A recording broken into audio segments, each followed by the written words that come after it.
friend of the late president, dating from the time when Mr. Pearson was Canadian ambassador to Washington and Mr. Kennedy was a senator. The Prime Minister's tribute was followed by those of the other party groups, and Commons immediately adjourned until Monday.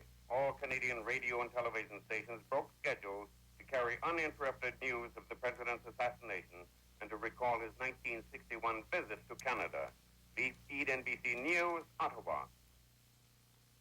Not to dwell on maudlin items or to become too morose in this, but the Kennedy children, Caroline and John, as has been mentioned before, were at the White House today when they lost their father in Dallas, Texas.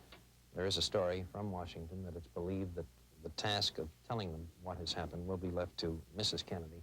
And it's also recalled that earlier this year when she lost a baby, that the task of telling the children was left to the father, the president, who informed Caroline and young John that they had lost their baby brother. The children, to the best of our knowledge, have not yet been told what has happened, and perhaps that is all to the good. Frank? As has no doubt become apparent to you now, all regular NBC programming has been canceled. Special NBC News reports will be brought to you continuously throughout the evening.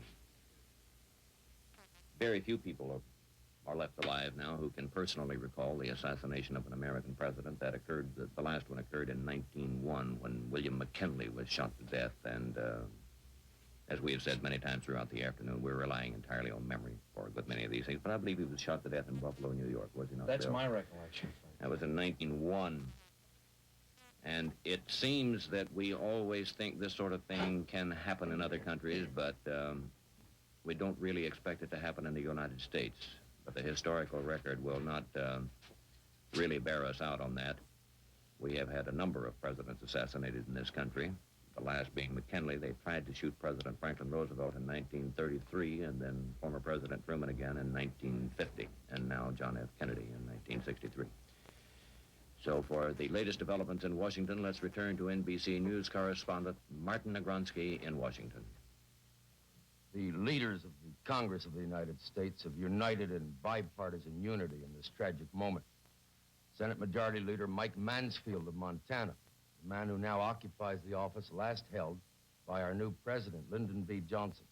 His Republican opposite number, Illinois' Senator Everett Dirksen, the Republican minority leader in the Senate, and Oregon's Democratic Wayne Morse, speak now.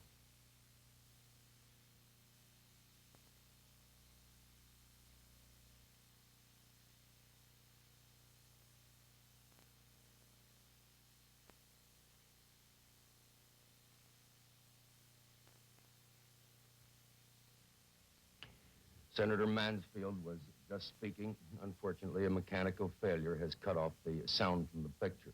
We'll come back with the statements of Senator Mansfield, the majority leader, the minority leader, Senator Everett Dirksen, and Senator Wayne Morse of Oregon, Democratic Senator Wayne Morse of Oregon later.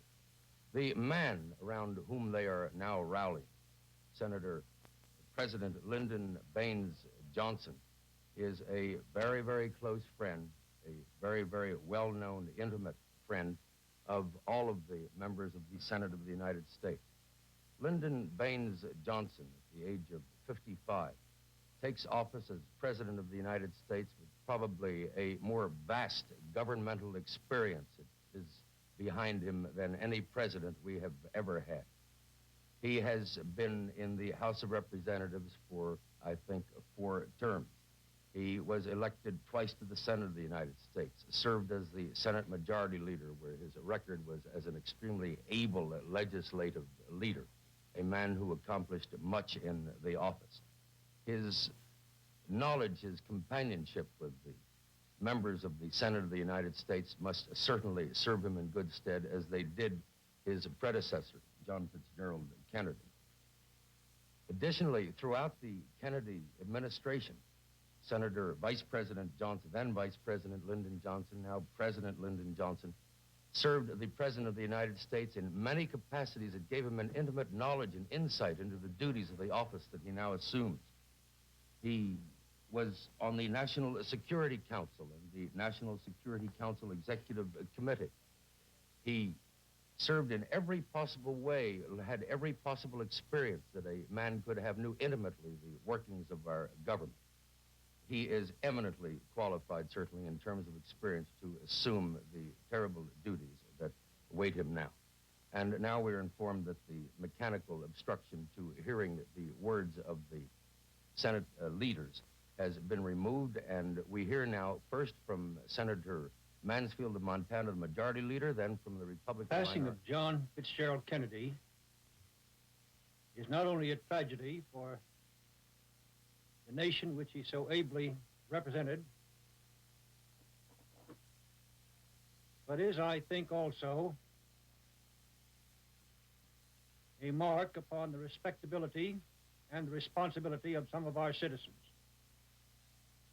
This good, this decent, this kindly man, this harassed man who had so much on his shoulders and received from some people so little in the way of support in return,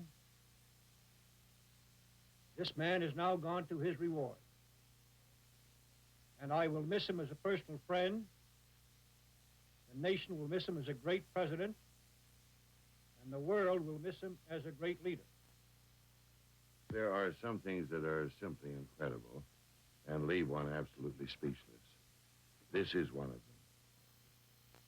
In this dark, tragic hour, all I can say is what I said on the floor of the Senate. This is the time for every American to pray. Pray for the president and pray for the country. So the leaders of the Senate of the United States demonstrate in these words the traditional and the essential unity that goes beyond party in this particular moment of national tragedy. There can be no doubt that the Congress of the United States will unite firmly, will help in every possible way their new president, Lyndon Baines Johnson. He is their close friend, as his predecessor was, and there is every certainty that the new president of the United States will receive every possible help that he possibly can, that can be afforded to him by the members of the Congress of the United States, regardless of party.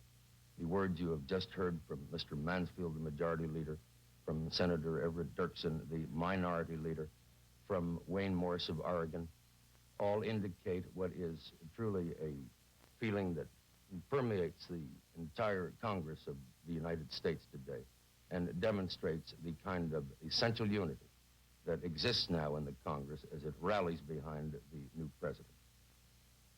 And now back to New York. The black, ugly words are in print. President shot dead, president dead. Common headlines that will appear on every newsstand, probably every newspaper in the world tomorrow morning. But there is the possibility, and it is a possibility only, that the man who perpetrated this action may have been found. Frank? Well, his name is Lee H. Oswald. He has been arrested in connection with the shooting of a Dallas policeman outside a theater where police had been sent on a tip that the man had gone there. There is reason to believe, according to police, that he is somehow connected with the assassination of President Kennedy. He is being described now as a prime suspect, although the actual words that he is the man who committed the crime has not as yet been used. Not a great deal is known about this Oswald. We will get more information as we go on. We do know that he has been identified by police in Dallas as chairman of an organization known as Fair Play for Cuba Committee. And a police captain, Pat Ganaway, said the suspect was an employee in the building where the rifle used in the assassination was found. Ganaway said the suspect had visited Russia and was married to a Russian. This was not immediately confirmed. Now, according to my understanding, and Bill, you can help me with this, this is the building, a depository for books.